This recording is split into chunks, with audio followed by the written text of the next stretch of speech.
Di belenggu ugutan Ahlong, 23 tahun, wanita ini hidup dalam sengsara dan ketakutan. Semuanya kerana pinjaman RM15,000. Episod bermula apabila kad banknya terpaksa diberikan kepada Ahlong sebagai jaminan dan dia juga mengemis gajinya dari Ahlong selama 23 tahun, iaitu pada tahun 1999. Lebih memilukan, hanya RM2 ke RM300 sahaja diberi kepada wanita ini setiap bulan, menjadikan jumlah yang diambil Ahlong sepanjang tempoh itu melebihi RM100,000. Kru kami di Kuching, Sarawak sempat berjumpa dengan mangsa bagi mendalami kisahnya. Suami saya kata pergi jalan. Saya tak tahu pergi mana. Rupanya suami saya sampai ke satu kedai untuk meminjam wang. Itulah permulaan kisah 23 tahun lalu bagaimana Zuraidah, bukan nama sebenar, terjebak dengan Ahlong. Dan kini ibarat mengemis gaji sendiri bagi melansaikan hutangnya, di mana dia terpaksa ke pusat pinjaman Ahlong setiap bulan untuk menuntut gajinya sendiri kerana kad banknya sudah dipegang Ahlong.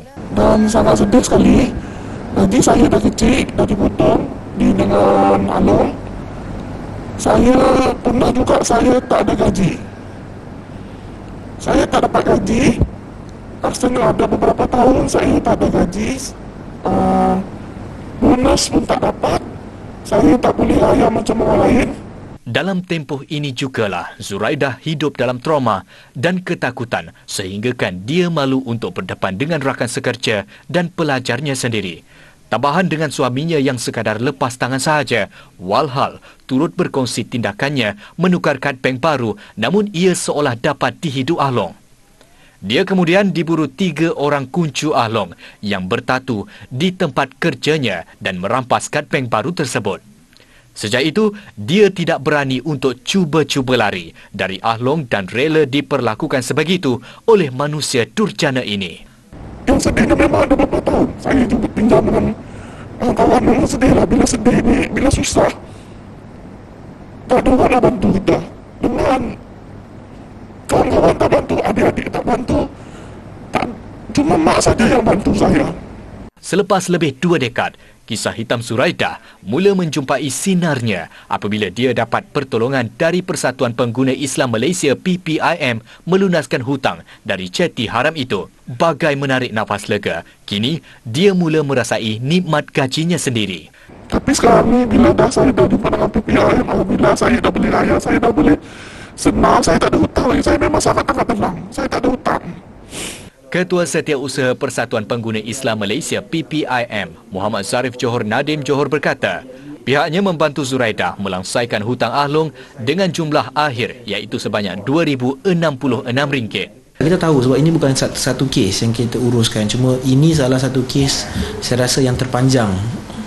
23 tahun untuk menyelesaikan masalah yang boleh diselesaikan dengan jumlah RM2,000. Ini adalah yang paling panjang, tapi ada lagi kes lebih besar. Kes lain yang melibatkan puluhan juta yang datang kepada kami. Tapi ini yang paling saya rasa antara yang sketsa yang paling menyedihkan lah.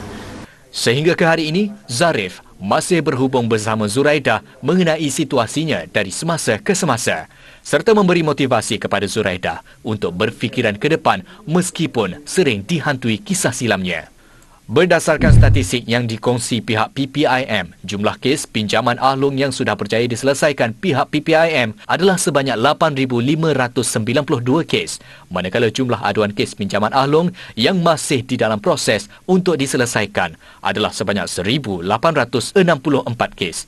Dan ada juga beberapa kes yang terpaksa dibatalkan oleh pihak PPIM atas beberapa faktor yang berjumlah sebanyak 1,061 kes.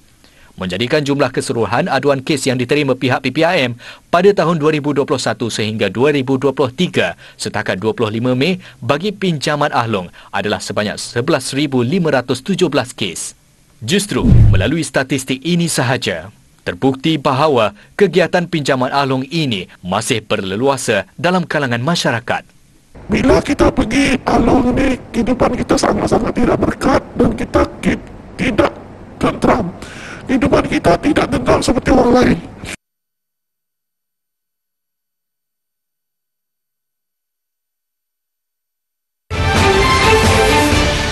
Sementara itu, Pengarah Jabatan Siasatan Jenayah Komersial JSJK Datuk Seri Ramli Mohamed Yusof ketika dihubungi Buletin TV9 menasihatkan peminjam akan risiko yang bakal dihadapi mereka jika terjerat dengan pinjaman segera yang ditawarkan Ahlong. Tambahnya, kesedaran itu semua bermula dengan individu itu sendiri. Jadi orang ramai perlu tahu apa-apa yang nampaknya mudah akan memberi implikasi yang berlebihan kepada mereka kelak. Umpamanya iklan-iklan yang mereka jumpa dalam Facebook, inginkan pinjaman segera, cepat tanpa cagaran dan sebagainya. Ini semua akan menjerat akhirnya. Ugutan dan sebagainya itulah sebenarnya laporan-laporan polis perlu dibuat. Dan sekarang ni pelbagai ugutan-ugutan melalui simbahan cat dan sebagainya. Itu semua yang perlu dibuat laporan kepada polis seawal mungkin, supaya ianya tidak berlarutan sehingga kerana melayan ugutan itu ribuan ringgit.